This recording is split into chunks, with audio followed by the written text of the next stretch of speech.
welcome back, everybody. Time to put your board shorts on, swim out into the sea, and see if you can catch a wave as that sales pipeline starts to curl up. Not many people at the beach here today, Matt.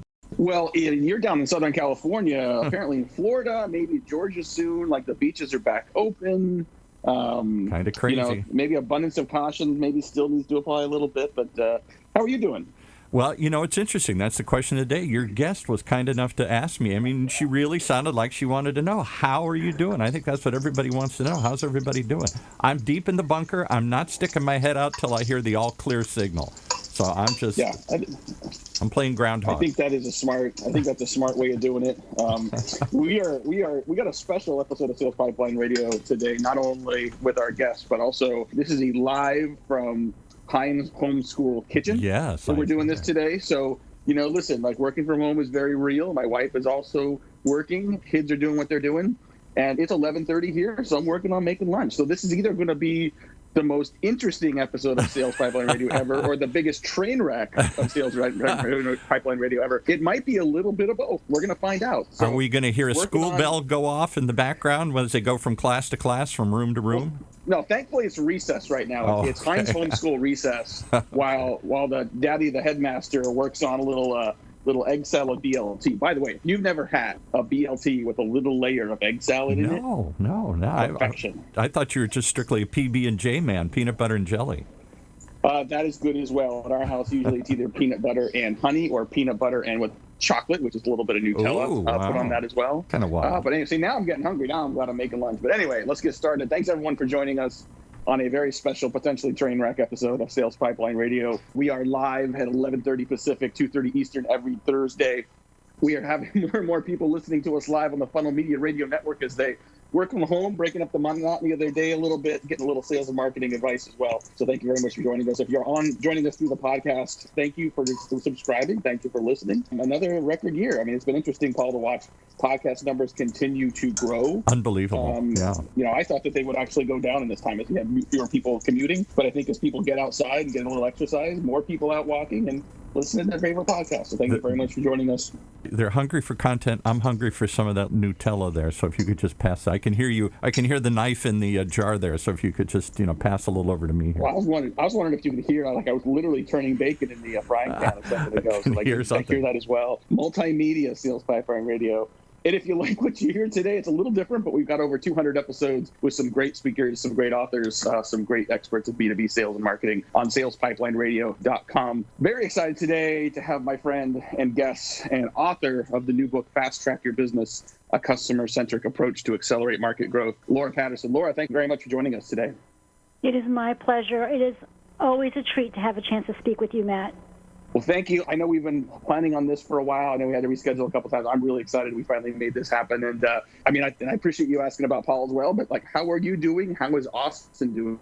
It's a beautiful day here in Austin. We are doing well. Thanks for asking. We feel very, very fortunate. And for the most part, everyone's holding up, although I think I am on the verge of being ready to emerge. Yes. I think we all feel the same way. It's funny, I had to drive out yesterday to run some errands, and it's amazing how much better I felt just getting out of the neighborhood. I mean, you don't realize, aside from less frequent visits to the supermarket and maybe to pick up prescriptions and walking around the neighborhood, we just don't leave. So to be able to get out and see other parts of the world for a minute, it's amazing how we kind of take that for granted. I know you travel quite a bit for your job as well. Not having that to do, it's been a little bit of getting adjusted. How are you doing on sort of whatever that new normal looks like for you? Well, we're really fortunate, and I have to say two things. One is I am so grateful for all the technology that we have available today. But I have to be honest, I have done more Zoom meetings in the last 6 weeks. I feel like I'm tethered to my chair, and if I'm not careful, my hair is going to start growing into the chair. But so I feel grateful for that. Our company's been a virtual company since 2001. When 9/11 hit and the dot-com bust hit, we made a conscious decision then, and we put the infrastructure in then. So we've been able to be helpful to some of our customers who are going through this transition for the first time. And, just in terms of what best practices we learned, what pitfalls we had that we wish we had avoided, what technologies we've used, or those that we discarded. So we've tried to be helpful in that way. We've also just made ourselves very available. It's probably one of the reasons we've done more Zoom meetings is I just basically said, if you need help, call me, pick a time on the calendar, we'll Zoom, I'll give you 20 minutes or whatever you need. Don't let money be in your way right now. Let's just make sure you're here when we're on the other side of that. And that has been really well received. I love that. That's such a good approach. And I think it's nice to see a lot of people, I mean, not everybody, obviously, but a lot of people kind of leaning into that and just saying, listen, not everyone's going to be able to buy something right now. And, you used the analogy earlier this week, tomatoes aren't going to grow in winter. Some people just aren't at the place where they can do business, but you can still provide value. You can still be useful and be valuable to those folks. Something you've been doing for a long time. You've been president of Vision Edge Marketing for over 20 years. I really enjoyed, getting to know you and also reading, your blog, Measure Up Marketing. And I know a big part of your focus, and I want to talk about the book in a minute, but a big part of your focus has been around marketing performance management and helping to drive and measure marketing accountability. Talk a little bit about what that means for you and why that's so important. I'm glad you asked, and it is one of my personal passions and also a key focus and core capability of our company. So when we started Vision Edge Marketing in 1999, we started it on the premise of a couple of things. One, we needed to help our customers be better at using data to drive business decisions. Two, our customers needed to be better at figuring out what is and isn't working and using measures and metrics to guide their decisions, particularly their marketing investments and activities. And three, we wanted our customers to be customer-centric in the sense that they were always looking at things outside in from the customer's point of view. And so that's really the three primary legs of Vision Edge Marketing. And can you talk about some of the sort of, I almost said pitfalls, but that's not the right word. I mean, I think a lot of marketers are either not measuring the right things or measuring things that tell a different story than they intend to. When we talk about sort of marketing accountability and measuring the marketing's impact on the business, it's not just a scorecard. There's a story behind that has to speak to sort of a business result of the marketing, not just a marketing result. What does that difference mean to you, and why is it important? You are so right, Matt. And this is one of the reasons I think we're very in sync with each other on this. So one of the things that certainly has occurred over the past couple of decades is that we all have more data than ever, more sources of data than ever. I'm not sure we're smarter with it. That's one of the concerns I have. We can talk about that. And I think that recent crisis is an indication of where if you don't have the right data, good data, it's hard to really make good decisions. We have more data. We have more tools, and yet in some ways marketing's measures, which are, by the way, highly prolific, are not as good as they were maybe even 20 years ago, because I think we've gotten mired down into things that are cool measures, but that we haven't been able to help the leadership team. We haven't selected the measures that help the leadership team see the direct connection between the work of marketing and the results produced. And that's the real question I always ask every marketer when they start telling me about their numbers. I'm like, well, which of these connect marketing to the results, and which of these help your business leaders make better decisions for the business, for marketing, for money, all those, for customers, all those kinds of questions. And you'd be surprised, even in today's highly data-oriented, measurement-oriented culture, that's still a really hard question for a lot of marketers. It seems like, based on what you just said, it seems like the more data we have, the worse our reporting gets. Is it a matter of not selecting and prioritizing the right metrics? Is it a matter of just throwing all those metrics up in a dashboard and confusing the heck out of people that are trying to figure out what it means? Yes. Yes, and it's also a result of some of our tools that have this little button on the tool that says dashboard. And they click on it, and they think that they've got all the measures. But what that dashboard is information, right, data, that has been quantified in some way relative to the data inside that tool, right, to the data inside that tool. And so being able to connect the dots between here's what we were asked to produce and the results we were asked to drive. And unfortunately, again, a lot of marketing organizations are being, we have a lot of conversations around drive this much revenue. But you have to be a lot more specific than that, right? We don't market to buckets of revenue. We market to customers. So we have to have clarity around where are we placing our bet? Which customers or segments or markets do we need to acquire or keep or grow? And what's our strategy to do that? And based on that, what's marketing expected to do to help achieve that? How will we know that marketing did? And that is the very beginning of our measurement journey. And if we don't have that information, then we're probably going to miss the mark on our measurement journey. And it's possible, too, we're talking today on Sales Pipeline Radio with Vision Edge marketing president Laura Patterson. We'll get to the book here after the break as well, but it's possible that we don't have all the metrics we need and that we may never have all the metrics we need. I mean, the complexity of many B2B purchases, not only the longevity of those sales cycles, the multiple channels that are involved, the extent of the buying committee and the different people that have different stages of influence. I don't know of any tool today that can measure all that, and I don't know that we'll ever get there. So in the face of ever more complex B2B marketing and sales scenarios, how should marketing leaders think about building their dashboard? Like, how do you measure marketing's influence and impact on revenue? That's a great question. And so the way I try to help our customers do it, and I'm sure there's other people out there that can chime in on the same topic, is first and foremost, understanding the key and incremental steps that customers take in their process and how the marketing and sales and company processes are synced up to that. Making sure we understand those chains, those linkages, and what marketing then it does to tie into those chains and linkages. So we actually have this sort of what we call a metrics chain between what we're trying to accomplish at the end, going all the way down to the things that we're going to do, and then being able to identify the appropriate categories. So I have always told our customers that a good dashboard, a good marketing dashboard, before I jump into what a good marketing dashboard is, we hear people use dashboards and scorecards very interchangeably, and they're not the same thing, even though people use them interchangeably. And we have a great post that people have been loving on dashboards and scorecards. What is the difference and purpose of each? Dashboards help you understand why you got the score you did on the scorecards that you're presenting, right? And that's a key differentiator. When people say, well, what should be on the dashboard? My question becomes, well, it's probably categories, because if you think about golf, right, there's going to be key things that affect your score. It might be your driving distance. It might be putts per hole, greens and regulation, right? There's various things on the board that you're monitoring. And same with a dashboard for marketing. There's probably some key things, key areas around related to customers acquired, related around engagement with customers, related around how you stack up against the competition, where you are in terms of growth in your category, where you are in terms of adoption of your products or services. Those are some basic kinds of things that you might look at. So, for example, we have a customer right now that thought that the big problem was at the front end, but when we started really digging into their data, we found out that their conversion from trial to customer is not where it needs to be in terms of the industry. And so even though marketing can get all the people they want to trial, if those people are not converting because there's a problem in the trial experience, that's a problem.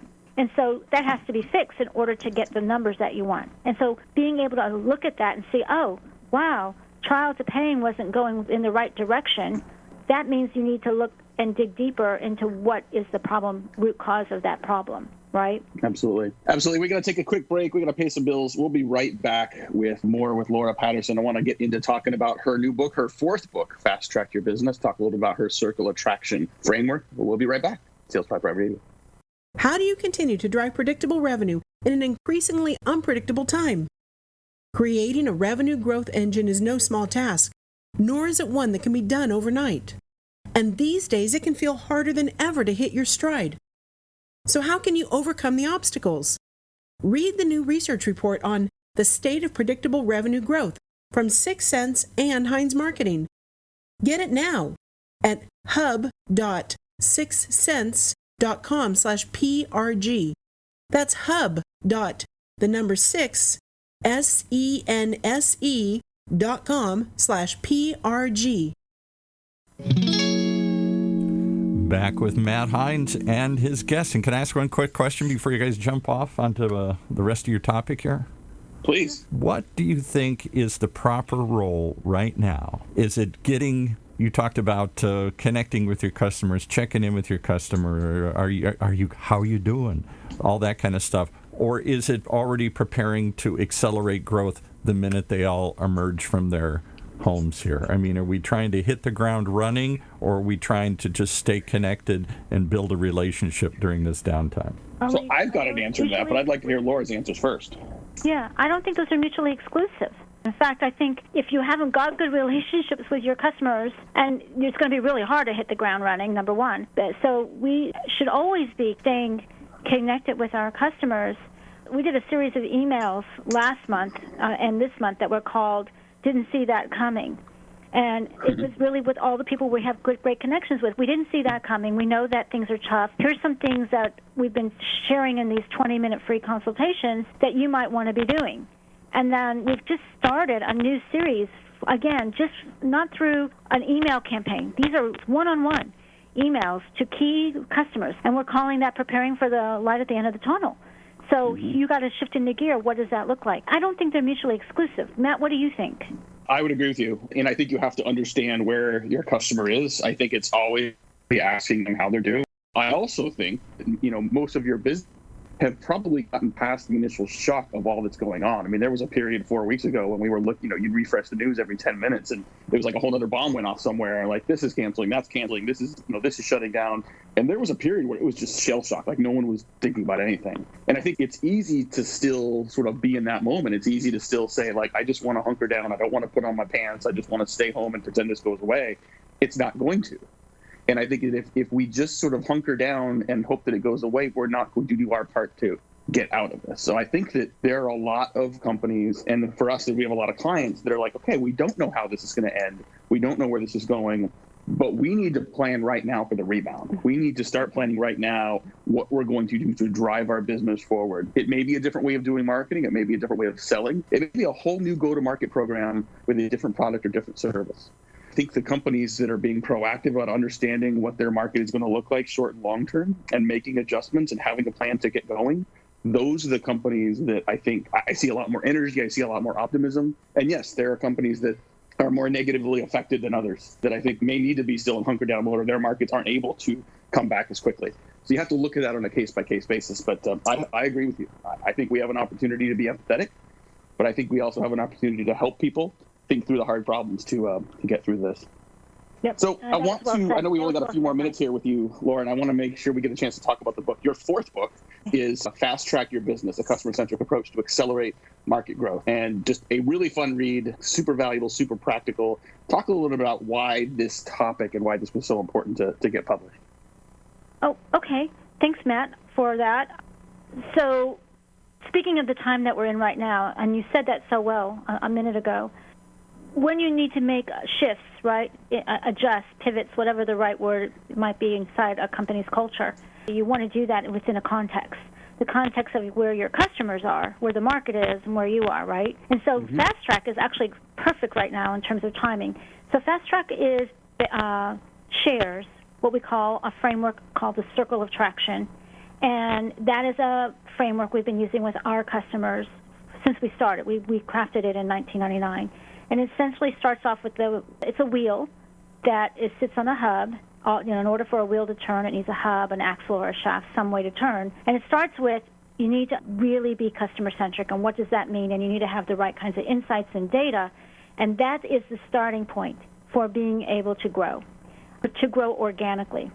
Once you have that information, and you can then begin to establish your business outcomes and your targets, that allows you to think about your strategy.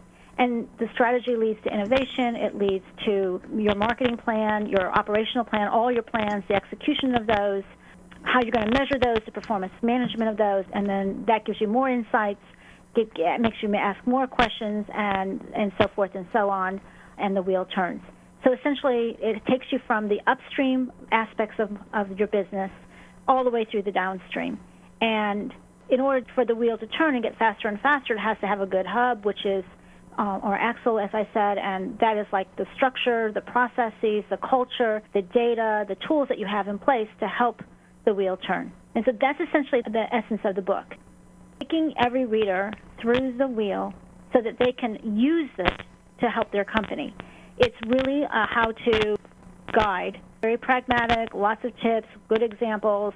It's not very high level. I mean, this is not a high-level book, but it's not in the weeds either. It's a really good, in my opinion, stable for the shelf kind of book, and I'm hoping it's going to be timeless. So that is the essence of Fast Track. I love it, and I think it's certainly very timely. I said someone earlier this week said, most businesses, when they think about their processes, when they think about how they do marketing innovation and how they execute, it's a combination of complex, valuable, but with slow ROI. And the new normal, at least the current normal, is requiring a process that is simple, essential, and with a fast ROI. And so I think, what you're describing in the book and with the framework really allows people to think through problems with a level of agility that might better match sort of the changing nature of the market and the speed at which it's changing right now. Yeah, so being nimble, right, being agile, this does take good processes, and you have to invest in processes. And when you get to a point where you're going really, really fast, sometimes you don't have any processes, you're just going. So to your point, it is important to have good processes because that allows you to identify where you can make and become more efficient. But what I worry sometimes about is whether people are sacrificing effectiveness as they try to get more efficient. So doing something faster and doing something wrong faster, that's not a good thing, right? So you want to be able to fail fast and adjust quickly, but you also want to pick at the beginning the right direction in the very beginning.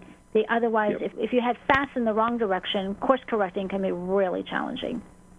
Absolutely. We'll just have a couple more minutes with our guest today, Laura Patterson. This came up at a board meeting last week, and everyone on the board sort of answered the question. And I'd love to get your feedback on this as well. And in the last, 4+ weeks, however long you've been hunkered down and doing sort of the new temporary normal, what's one thing you miss from the old normal, from the beginning of the quarter? And maybe what's something that you don't miss that you didn't expect maybe to not miss in these adjustments?